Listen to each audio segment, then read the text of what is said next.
ઘણા સમય પહેલાની વાત છે. મગધ રાજ્ય પાસે એક ખૂબ જ ગાઢ જંગલ હતું. આ જંગલમાં રીંછ તેમજ સિંહ રહેતા હતા.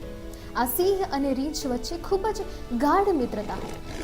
બંને જંગલમાં સાથે જાગતા, સાથે બેસતા, હસતા, ખાતા, પીતા, સૂતા હતા અને બંને એક જ ગુફામાં સાથે રહેતા હતા. તેમની મિત્રતા જોઈને આખા જંગલના જે તમામ પ્રાણીઓ છે તે ખૂબ જ ઈર્ષા અનુભવતા હતા. જ્યારે પણ સિંહ બીમાર પડતો ત્યારે રીંછ સિંહની સંપૂર્ણપણે કાળજી લેતો અને તેના ખાવા પીવાની પણ વ્યવસ્થા કરી લેતો. તે ગુફાની અંદર જ જઈને સિંહ માટે બહારથી ખાવાનું લાવતો હતો. ત્યારે જ્યારે રીંછ ચાલી ન શકતો ત્યારે સિંહ પણ તેને ઊંચકી લેતો હતો, તેની સાર સંભાળ રાખતો, તેની સેવા કરતો.